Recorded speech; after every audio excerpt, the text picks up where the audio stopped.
السلام علیکم ورحمۃ اللہ وبرکاتہ۔ نحمدہ ونصلی علی رسولہ الکریم، اما بعد۔ عزیزان ملت، ہدایت بخشش حصہ سوم احمد رضا خان بریلوی، انہوں نے اس کتاب کی تصنیف فرمائی ہے اپنی زندگی میں۔ ہدایت بخشش کے 3 حصے انہوں نے لکھے ہیں، اور تیسرا جو حصہ ہے اس کے اندر بہت ساری شخصیات کی گستاخی موجود ہے۔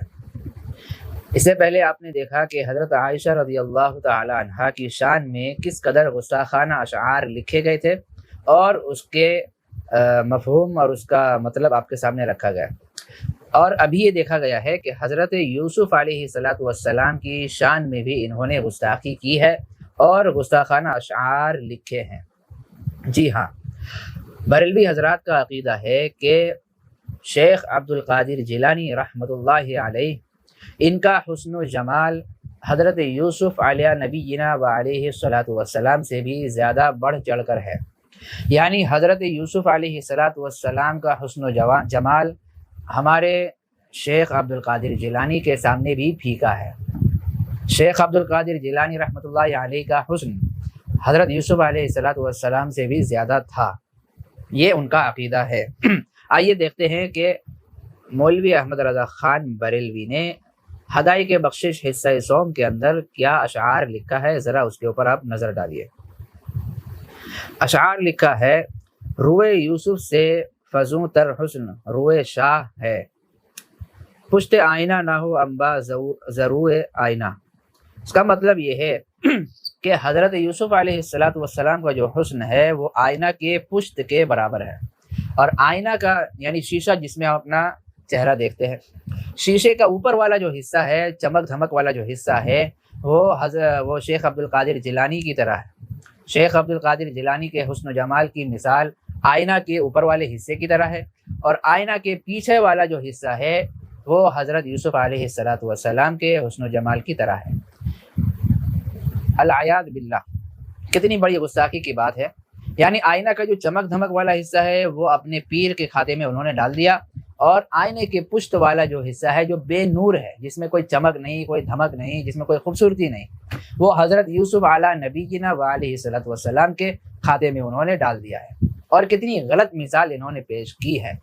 جی ہاں، یہ شعر کا مطلب ہی یہی ہے۔ احمد رضا خان بریلوی ان کا عقیدہ یہ تھا کہ ہمارے جو پیر ہیں، ہمارے جو شیخ عبد القادر جیلانی غوث اعظم ہے، یعنی سب سے بڑے مددگار، ان کا حسن تمام انبیاء علیہم السلام کے حسن سے بھی زیادہ بڑھا ہوا ہے۔ یعنی یہ تمام انبیاء کو انہوں نے حسن و جمال میں فیل کر دیا، جبکہ انہوں نے خود ان کی زیارت نہیں کی، نہ ان کو دیکھا، نہ ان کی کوئی تصویر موجود ہے، کچھ بھی نہیں، نہ ملاقات ہے۔ وہ صدیوں پہلے وہ اس دار فانی سے رحلت فرما گئے۔ یہ الگ بات ہے کہ ان کی بزرگی اور ان کی کرامات سے ہم سب واقف ہیں۔ ان کی شخصیت ایک مسلم شخصیت ہے، اور وہ ایک مشہور بزرگ اس دنیا میں رہ چکے ہیں۔ ان کی بزرگی سے ہمیں کوئی اختلاف نہیں ہے، ہم خود ان کو اپنا بزرگ مانتے ہیں، اور عالم اسلام کے تمام علماء حق ان کو اپنا بزرگ مانتے ہیں۔ لیکن جہاں بات آ جائے انبیاء علیہم السلام کی، جہاں بات آ جائے صحابہ کرام رضوان اللہ علیہم اجمعین کی، تو وہاں پر کسی بھی ولی کو فوقیت نہیں دی جاتی ہے، کیونکہ حضرت یوسف علیہ السلام کے حسن کو قرآن نے بیان کیا ہے۔ حضرت یوسف علیہ السلام کے حسن اور جمال کو قرآن کریم نے خود بیان کیا ہے۔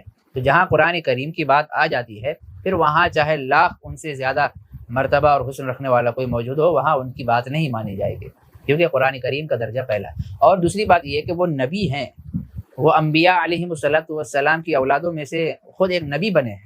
اللہ تبارک و تعالیٰ نے نبوت سے ان کو سرفراز کیا ہے۔ وہ حضرت یعقوب علیہ السلام کی اولاد ہیں، اور ان کو بشارت قرآن کریم نے دی ہے۔ پورا قصہ قرآن کریم نے نقل کیا ہے۔ سورہ یوسف کے نام سے، ان کے نام سے ایک سورت اتار دی گئی ہے۔ تو انبیاء اپنی جگہ پہ ہیں، انبیاء علیہ السلام کا لیول، ان کا مقام اپنی جگہ پہ ہے، اولیاء کے جو مقام ہے اور رتبہ ہے وہ اپنی جگہ پہ۔ ان دونوں کو خلط ملط کرنا، ان دونوں کو ایک دوسرے پہ فوقیت اور ترجیح دینا، یہ بالکل نامناسب کام ہے۔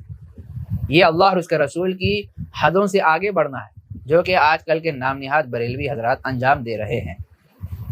ان کو دین اسلام سے مطلب نہیں ہے، ان کو اپنے اعلیٰ حضرت سے مطلب ہے۔ ان کے اعلیٰ حضرت ان کے خدا ہے، ان کے اعلیٰ حضرت ان کے لیے نبی ہیں، ان کے اعلیٰ حضرت ان کے لیے ہر ایک شخصیت کے حامل ہے۔ جو اعلیٰ حضرت نے لکھ دیا، چاہے وہ حضرت عائشہ کی شان میں گستاخی کیوں نہ ہو، یہ ان کو مان لیں گے۔ جو اعلیٰ حضرت نے لکھ دیا، چاہے وہ انبیاء علیہم السلام کی شان میں گستاخی کیوں نہ ہو، یہ ان کو مان لیں گے، کیونکہ ان کے اعلیٰ حضرت نے لکھا ہے، جو سب حضرات سے اعلیٰ ہے۔ اللہ تبارک و تعالیٰ ایسے لوگوں کو ہدایت دے۔ میں آپ کو بتاتا چلوں کہ حضرت یوسف علیہ السلام کی خوبصورتی، ان کا حسن و جمال قرآن نے کس انداز سے بیان کیا ہے۔ آپ سورہ یوسف کھولیے، 12واں پارہ کھولیے اور آیت نمبر 31 آپ اٹھا لیں گے، آپ کو پتہ چلے گا کہ ایک آیت اس میں موجود ہے۔ عزیز مصر کی بیوی نے جب اپنی محبت کا اظہار کیا، وہ حضرت یوسف علیہ السلام کی حسن کی دیوانی تھی۔ انہوں نے جب یہ بیان کیا کہ میں حضرت یوسف علیہ السلام سے محبت کر بیٹھی ہوں، ان کو اپنا دل دے دیا ہے، تو ان کی جو سہیلیاں تھیں، شہر کی جو دیگر عورتیں تھیں، انہوں نے ٹھٹھا کرنا شروع کیا، مذاق اڑانا شروع کر دیا اور کہا کہ قد شغفہا حبا، کہ یہ اس کی جال میں پھنس چکی ہے، اس کی محبت میں پھنس چکی ہے۔ تو جب اس کو معلوم چلا، عزیز مصر کی بیوی کو، کہ دیگر عورتیں میرے متعلق یہ باتیں کر رہی ہے، فلما سمعت بمکرہن، جب اس نے ان کے مکر کو سن لیا، ارسلت الیہن، تو ان کو بلانے کے لیے ایک قاصد بھیجا کہ جاؤ تمام عورتوں کو بلا کر لاؤ، وَأَعْتَدَتْ لَهُنَّ مُتَّكَأً، اور ان کے لیے بیٹھنے کا انتظام کر دیا، مجلسیں لگا دی۔ عزیز مصر کی بیوی نے جب ان کو بلایا تو بلانے کے بعد ان کے ہاتھوں میں تمام کو ایک ایک چھری پکڑا دی، چاقو جسے ہم کاٹتے ہیں سامان وغیرہ، تمام عورتوں کے ہاتھ میں عزیز مصر کی بیوی نے دے دیا، اور دینے کے بعد ان کو بیٹھا دیا۔ حضرت یوسف علیہ السلام سے کہا کہ آپ یہاں سے گزریے۔ جب یوسف علیہ السلام ان عورتوں کے سامنے سے گزرے تو قرآن بیان کرتا ہے فَلَمَّا رَأَيْنَهُ أَكْبَرْنَهُ وَقَطَّعْنَ أَيْدِيَهُنَّ، کہ ان عورتوں نے جب دیکھا، پریشان ہو گئی، پریشان ہو گئی، ششدر رہ گئی، ہکا بکا رہ گئی، ان کے حسن کو دیکھ کر، ان کے جمال کو دیکھ کر، ان کی خوبصورتی کو دیکھ کر، ان کی زینت کو دیکھ کر، اور جو ان کے ہاتھ میں چھری تھی، جو چاقو ان کو دیا گیا تھا، قرآن کہتا ہے وَقَطَّعْنَ أَيْدِيَهُنَّ، تمام عورتوں نے اپنے ہاتھوں کو کاٹ لیا، یعنی ان کو ہوش نہیں تھا کہ وہ کیا کر رہی ہیں، اور کہنے لگی وَقُلْنَ حَاشَ لِلَّهِ مَا هَذَا بَشَرًا، کہ خدا کی پناہ، یہ انسان نہیں ہے، یہ کوئی انسان ہو نہیں سکتا، ان هَذَا إِلَّا مَلَكٌ کریم، یہ تو کوئی بزرگ اور فرشتہ ہے۔ تو یہ ان عورتوں نے اس وقت ان کے حسن کی تعریف کی تھی، اور قرآن نے اس کو بڑے اچھے انداز میں بیان کیا ہے۔ تو ایک طرف کہاں شیخ عبد القادر جیلانی کرتے ان کی خوبصورتی ہوگی ان کے ساتھ، لیکن ان کے مقام کو کسی نبی کے مقام سے بڑھا دینا یہ کسی مومن کا کام نہیں ہے، یہ ضرور کسی دشمن کا کام ہے۔ جو اللہ اور اس کے رسول کا دشمن ہے، انبیاء علیہ السلام کا دشمن ہے، ان کا بغض ان کے دلوں میں ہے۔ اگر ان کی محبت ہوتی تو یہ اس طرح کے اشعار اور اس طرح کے جملے وہ اپنی کتاب میں نہیں لکھتے۔ یہ نفرت کی علامت ہے۔ آپ کسی اور کے ساتھ بھی ان کا مقابلہ کر سکتے تھے۔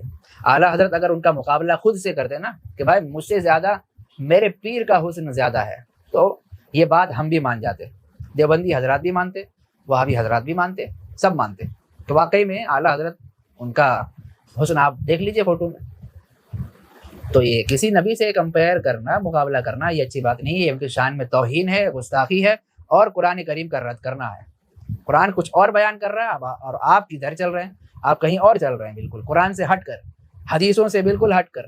صرف فتاوی رضویہ اور ہدایت بخشش کے اندر دین نہیں ہے، اس کے اندر صرف گستاخی ہے۔ ہدایت بخشش کے اندر تمام شخصیات کی گستاخی موجود ہے، اور فتاوی رضویہ جیسی کتابوں کے اندر تمام مسلک کی برائی موجود ہے۔ اللہ تبارک و تعالیٰ آپ تمام لوگوں کو ہدایت دے، اور اگر آپ کے نصیب میں ہدایت نہیں ہے تو آپ اللہ سے ہدایت مانگے اور اپنے لیے توبہ استغفار کرتے رہیں۔ وآخر دعوانا الحمدللہ رب العالمین۔